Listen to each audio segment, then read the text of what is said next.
Bienvenidos a la segunda parte de Caldo de Cultivo con Alejandro Rosas en el mes de la patria, desmitificando muchas cosas que nos han contado desde niños y también aportando mucho de lo que significa la celebración de la independencia. Hablábamos el programa pasado, y si se lo perdieron lo pueden encontrar en YouTube, al final estamos hablando, Alejandro Rosas, de seres humanos que tenían amores, que tenían defectos, que los ensalzaban también para crear estos héroes que nos dieron patria. Cuéntanos algún chismito de si había romances, si había falsedades en las cosas que nos dijeron y bueno, pues está bien. Claro, mira, yo creo que lo importante, y hay que reconocerlos a estos personajes que eran tan comunes y corrientes como tú o yo. Claro. O sea, no eran superhéroes con capa, superpoderes ni nada. La diferencia es que estos hombres y mujeres se atrevieron a dar un paso que quizá nadie más en su generación y en la sociedad se atrevió. Y eso los hace distintos porque al dar ese paso rompen con toda una estructura y una época. Entonces creo que son grandes protagonistas. A mí no me ha gustado nunca el término de héroe. Pero bueno, ya hablando en términos personales, corre un rumor a partir de varias novelas históricas de que Allende y la Corregidora tenían un romance. Híjole. Y que entonces cuando llega Aldama a decirles, oigan, ¿los descubrieron? Que cuando la Corregidora mandó decirle, acuérdate que supuestamente la Corregidora está encerrada por su marido. Y toca, ¿no? Sí. Con el tacón. Con el tacón. Supuestamente toca así. Y en ese momento le manda un mensaje, dígale a Allende que nos descubrieron. Entonces hay quienes dicen con mala leche de que los habían descubierto el Corregidor a ella y a él en la movida. Pero no, o sea, realmente sí era que los habían descubierto en la conspiración. Ahora, no hay ningún solo documento, aunque lo lean en las novelas de quien sea, no hay un solo documento histórico por el cual podamos afirmar que había un romance. Es decir, no hay la carta de, oye, Josefita, Pepita, Chepita, o como quieras, te amo, eres el amor de mi vida, etcétera, ni de, oye, Nachito, me gustan tus nachitas, nada por el estilo. No hay nada. Son rumores. Exactamente. Sin embargo, podríamos quizá aventurar que pudo haber sido. ¿Por qué? Porque mira, Allende era viudo. Era el sex symbol de la época, valga la expresión. Viudo, con dinero, era muy echado para adelante, Claro, militar de bombón. carrera, criollo, o sea, era un muy buen partido. Y era viudo. Y la Corregidora era una mujer muy atractiva. O sea, lo que pasa es que la vemos en los quintos aquellos que tuvimos, o en los billetes, me parece que eran de 5 pesos. Con las monografías O de en las monografías de papelerías. Chonguito. Esa es la Corregidora de cuando va a fallecer. Pero era una mujer muy atractiva porque además eran tiempos en que los escotes, habían llegado los escotes pronunciados, que no dejaban nada a la imaginación. Y entonces era una mujer muy atractiva. No, Bueno, de hecho antes de casarse con el Corregidor, había sido su amante. entonces también traía ahí una ondita. Sí, traía su historia. Entonces, Ay, mis respetos, corregidora, no para manches. mí, yo sí, una noche de pasión con una mujer de la historia, la Corregidora, yo Obvio. sí, sin problema. O sea, bueno, el hecho es que entonces se llevaban, conspiraron juntos. Se dice que Allende entró a la casa de la Corregidora supuestamente a cortejar a una de las hijas de 15 años, pero más bien la veía a ella. No sabemos, pero por edades, por haber estado tanto tiempo juntos haciendo las conspiraciones y todo eso, es muy probable que sí. Lo único que sí sabemos es que la Corregidora, una vez que pasa esto del grito, la enclaustran en uno de los conventos de la Ciudad de México y está embarazada. Dio a luz, es muy curioso, pero la niña que nace de ahí tiene el nombre de Allende, el apellido, pero no el nombre de la madre, no se sabe. Es todo. Entonces ya de ahí puedes aventurarte. buenísimo. Y claro, los novelistas se pueden dar vuelo por donde quieras. Pero así, en términos de historia, digamos, documental, no hay ningún documento que nos pudiera decir eso. Ahora que estamos hablando de mujeres, del viejerío, como diría algún político. Diego, el jefe Diego. El jefe Diego. Yo me acuerdo que Vicente Fox dijo, ¡vivan las mujeres! No sé si fue el primero que habló de la Corregidora o de las mujeres, pero ¿cuándo se incluyó a las mujeres o a la Corregidora en el grito de independencia, ya en la ceremonia? En general, siempre la Corregidora es de los personajes que siempre han sido reconocidos desde que ya se acostumbra propiamente desde los años 60 este tipo de grito de vivan los héroes que nos dieron patria y libertad, viva Hidalgo, viva Morelos, viva Allende, viva Matamoros, y ya cada quien le puede ir agregando. Fox es alguien, porque él fue el que nos trajo el de chiquillos y chiquillas. En el informe de gobierno, María Cristina, no sé qué, que No, cambió además, el en vez de protocolo. decir, Honorable Congreso de la Unión, diputadas, o sea, metió todo el asunto del género. Y él dijo, vivan las mujeres, en uno de sus gritos, no me acuerdo si el primero, y también gritó, viva la democracia. Pero fíjate, en el caso, regresando un poco a los chismes de los personajes, hay otro chisme.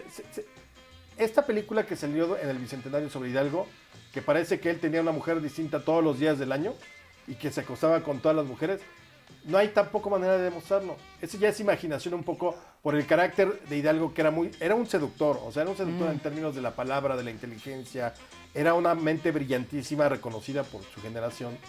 Era coquetón, tenía ojos verdes, montaba a caballo, o sea, sí, claro que yo no dudo que haya tenido sus quereres, pero tampoco podemos demostrarlo. Entonces, son licencias, lo que hemos visto en el cine o en algunas novelas de que es que se acostaba y tenía su harem. Esa es otra cosa que también, al menos en términos de la historia, no podemos confirmarlo documentalmente. Y los rumores, perdón, a lo mejor esto suena muy fuerte, pero los rumores era con mujeres, no con niños. No, claro. Siendo la iglesia, ya sabes No, cómo. mujeres nada más. Hay quienes dicen que tuvo hijos. Yo soy de los que dice que no, a pesar de que hubo descendientes que pidieron pensión. Pero al parecer esos descendientes eran hijos de los hermanos. Ah. ¿Por qué yo creo que no tuvo hijos? Porque fíjate, Morelos cuando lo agarran y lo procesan inquisitorialmente, él para alcanzar el perdón y la salvación de su alma, pues tiene que confesar todos sus pecados, ¿no? Entonces ahí le preguntan, oye, ¿tuvo hijos? Y Morelos dice, sí, tuve 2 hijos con una mujer llamada Brígida Almonte, uno es Juan Nepomuceno y el otro, no me acuerdo el nombre de la niña, María, alguna cosa así. O sea, Morelos no tiene ningún problema en confesar siendo sacerdote o habiendo sido sacerdote en que tenía hijos. Y Morelos y a Hidalgo antes le hacen la misma pregunta y dice que no. Ahora, si a mí en ese momento me dijeran, oye, si no confiesas, si tuviste amantes y a hijos por ahí, te vas a ir al infierno, me voy al infierno, me vale. Porque nuestra religiosidad ahorita ya es totalmente Claro. X, ¿no? Pero en ese momento, el que te amenazaran con irte al infierno, con que tu alma se iba a condenar eternamente, era algo verdaderamente brutal. Era suficiente Sí. para que hubiera Claro. desembuchado. Hidalgo dijo que no tuvo. Yo, con eso no quiero decir que Hidalgo no tuvo, digamos, amantes. Ujú. Pero yo creo que sabía perfectamente los días en que le tocaba o que podía o no. Y al menos yo creo que no tuvo hijos, por lo que sabemos documentalmente. Y bueno, están estas pensiones que se dieron a descendientes de él, pero yo creo que no son concluyentes tampoco. De verdad les digo, todo el mundo sabe quién es el cura Hidalgo, ¿sí o no? Sí. ¿Saben cómo murió? Vamos a una pausa, regresamos con eso, que es también muy interesante. Y regresamos también con algunos personajes importantes de la historia de México que también cambiaron, digamos, la dinámica o incluso el lugar en donde se daba el grito. Y uno de ellos no era mexicano. Regresamos.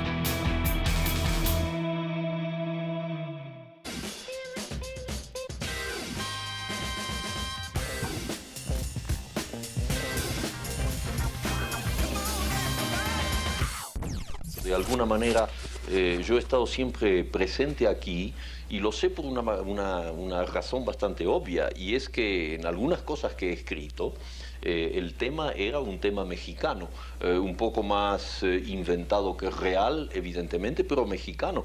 Quizá te acordás de 2 cuentos míos. Uno de ellos sucede en México, se llama La noche boca arriba, y otro no sucede en México, pero el personaje es ese animalito que ustedes llaman axolotl o ajolote, y que eso es, que le da el nombre al cuento.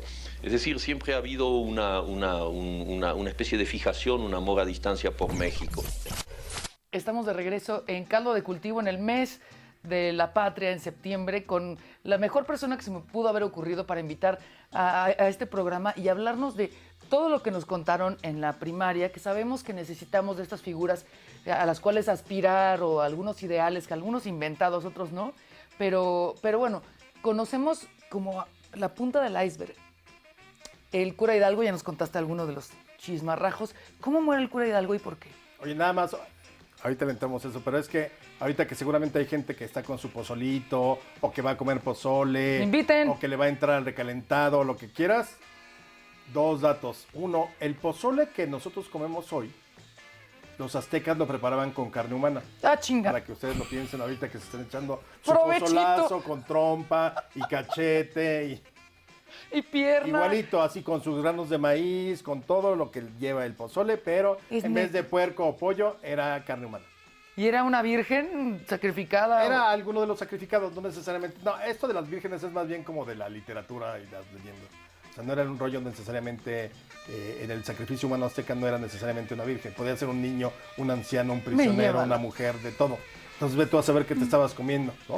Ok. Pero bueno, ese es Una es el pozole y la otra es... otra que a mí me gusta como tradición, tampoco hay como un documento, el chile en nogada, que fue un platillo que le prepararon unas monjas de Puebla a Agustín de Iturbide cuando ya iba rumbo a la Ciudad de México para consumar la independencia, y en el día de su santo, 28 de agosto, decidieron prepararle ese platillo que tuviera los tres colores que él había hecho ya famoso con el ejército trigarante, que es el blanco por la religión, el verde por la independencia y el rojo por la unión. Son los dos platillos como típicos de esa época, pero acuérdense, ahorita que le entren al pozole con sus tostaditas y su chile piquín, los aztecas lo comían con carne humana. Ahora, me decía Alejandro en un corte, ¿Maximiliano fue el que trajo el grito o cómo fue? Fíjate que es muy interesante porque eso nunca nos lo dicen en ningún momento. No. El primer gobernante de toda la historia de México que se le ocurre que es buena idea ir al pueblo de Dolores a dar el grito, que no sé, todavía no era, en el siglo XIX no era de, vamos a la ceremonia del grito, o sea, esto es más de los últimos años, de 50 años para acá. Era a celebrar la independencia, es Maximiliano. Maximiliano llega a México en 1864 y se le ocurre que como para ganarse a la sociedad, que pues, mucha estaba en su contra, era buena idea ir a celebrar la independencia a donde había iniciado la independencia. Entonces Maximiliano es el primer personaje en la historia que va a Dolores, es el primero que va a la casa de Hidalgo a celebrarlo y es el primero que sale al balcón a dar una arenga por la independencia. El siguiente que haría eso sería Porfirio Díaz, como lo platicamos en el programa pasado, que lo pueden ver en YouTube. En 1896, cuando mandó a traer la campana. Vamos a hacer la última pausa, porque de regreso yo quiero dos cosas, Ale Rosas. Uno, que nos digas un momento oscuro en donde se dio el grito de independencia, porque estamos en un momento oscuro, la verdad, para este país. Entonces, hacemos una pausa, regresamos con otro momento oscuro de este país en donde se dio el grito, se celebró a la patria, como tú bien dices, y ¿qué le deseamos a México en este momento? Okay, hacemos pausa y regresamos.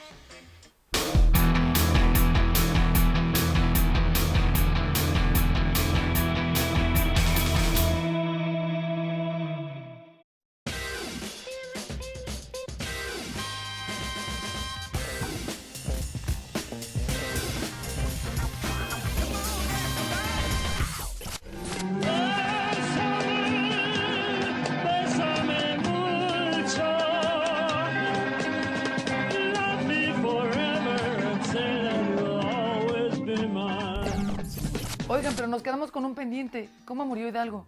Rápidamente. A ellos fracasa el movimiento después de 8 o 10 meses de estar peleando. Para variar en la historia de México, que eso es muy común, los traicionan, los toman prisioneros, a Hidalgo, Allende, Aldama, Jiménez y varios otros. Y Allende, Aldama y Jiménez los fusilan el 26 de junio en Chihuahua. Y un mes después, porque a Hidalgo tenían que procesarlo inquisitorialmente, es decir, quitarle la potestad del sacerdote. Y entonces lo degradan de sacerdote para que ya no pueda suministrar los sacramentos. Y después de eso ya se confiesa y todo. Y entonces lo fusilan también. Y para escarmiento de la gente, les cortan las cabezas después de ya ejecutados a Hidalgo, Allende, Aldama y Jiménez. y no sé si te acuerdas, de niños nos decían, y entonces pusieron sus cabezas en las alhóndiga. 4 esquinas de la alhóndiga de Granaditas. Granaditas. Y curiosamente ahí permanecieron más o menos como hasta 1821. Se cuenta que bajaban los cuervos y que fueron, pues obviamente arrancando los pedazos de carne de los cráneos hasta que quedaron prácticamente las calaveras, que se pueden ver en el Monumento a la Independencia cuando esté abierto. Dense una vuelta y ahí pueden ver la calaquita de Hidalgo y la de todos los héroes de la Independencia, menos las de Iturbide. Iturbide, sus restos, si quieren ir a verlos, están en la catedral, en la capilla de San Felipe de Jesús. Ahora que dices, los decapitaron y pusieron las cabezas, ustedes pensaron lo mismo, lo que está pasando en este momento en este país. Ahorita hacemos un brindis por nuestro país hoy en día, claro. pero ¿ha habido otros momentos oscuros de los cuales hemos salido y se ha manifestado en el grito? Mira, para mí, el momento más emotivo de la historia de los gritos y de las celebraciones de independencia, que insisto, nosotros sí tenemos que celebrar hoy en el 2017, nosotros la ciudadanía, porque celebramos a la patria. Y es una ceremonia que nunca jamás se ha suspendido, al menos la ciudadanía. Bueno, para mí el más emotivo y así que dices, híjole, si de ahí la logramos salir, yo creo que podemos hoy. Es 1865, la Ciudad de México está ocupada por los franceses, está gobernando Maximiliano en la Ciudad de México, Juárez va en su carruaje, va José María Iglesias, va Guillermo Prieto y va Sebastián Lerdo Tejada y 20 o 30 soldados. Es todo. Y entonces se detienen en un lugar que se llama, en Durango, la Noria Pedriceña, en el desierto, pleno desierto. Entonces prenden una fogata, calientan un poco de café, etc. Y Juárez le pide a Guillermo Prieto, este famoso y maravilloso escritor, poeta, cronista y demás, que diga unas palabras. Entonces ahí, frente al fuego, imagínense el desierto, el frío, la pesadumbre, el país estaba invadido por los franceses, 35, 40 mil soldados franceses, habían muerto muchos generales, Porfirio Díaz huyendo por un lado, los otros generales por otro, o sea, realmente parecía que era el fin de la República. Y entonces toma su jarrito de café Guillermo Prieto y dice, la patria es el cielo que nos cubre, la patria es la tierra que olemos, la patria son nuestros muertos, son nuestros difuntos. La patria es esta madre que nos cobija en las peores circunstancias. Y nosotros esta noche prometemos llegar hasta las últimas consecuencias y luchar y pelear por esta patria que hoy sufre y que es nuestra madre. Y en ese momento se juraron que tenían que ir a pelear hasta las últimas consecuencias por lo que ellos llamaron la segunda independencia de México. Pero cañón, se me pone la piel nada más de imaginar ese momento. Eran 25 güeyes que no sabían qué les deparaba en el desierto, perseguidos por los franceses. No, una cosa terrible. Y sin embargo, ahí juraron, nosotros vamos a defender a nuestra madre, que es la patria. Y aquí hay que defenderla de todos estos sátrapas, la clase política que es terrible. O sea, claro que se puede. Y no es un grito así como... Yo siempre he pensado que el grito de sí se puede es derrotista. Ah, sí, claro, es asqueroso el sí se puede. No, pero podemos hacerlo de otro modo, o sea, sí, podemos, movimiento ciudadano, y no me refiero al partido, o sea, movámonos como ciudadanos. Nosotros, somos nosotros. Claro, y sí se puede. Entonces te digo, hemos pasado las de Caín, sí, pero yo creo que hay momentos que verdaderamente uno parecía que la República se desintegraba, y sin embargo, quienes estaban en ese momento lograron sacarla adelante. ¿Esta patria la vamos a sacar adelante los ciudadanos? Absolutamente, yo creo que sí. ¿Por qué más brindas por este país? ¿Qué pides por este país? Brindo por nuestra patria, por nuestra memoria histórica como sociedad y por los ciudadanos. O sea, el poder ciudadano, nosotros como ciudadanos tenemos que asumir la responsabilidad. Creo que eso es lo mejor que podemos quizá regalarle a la patria, que es nuestra patria, este es nuestro lugar, esto es nuestro terruño. Hay que celebrarlo y hay que darle ese regalo. O sea, una participación donde nos muramos en la línea, y no me refiero a la violencia, me refiero a una participación cívica hasta las últimas consecuencias, claro. Yo brindo contigo por eso. Brindemos. Y mi querido yo quiero brindis por la patria. ¡Viva México! ¡Viva México, cabrones! Alejandro Rosas en Caldo de Cultivo en este septiembre, mes de la patria. Los mexicanos estamos hechos de una fibra muy especial. Los mexicanos estamos hechos de una fibra muy especial. Estamos hechos de la mezcla del tequila y el mezcal.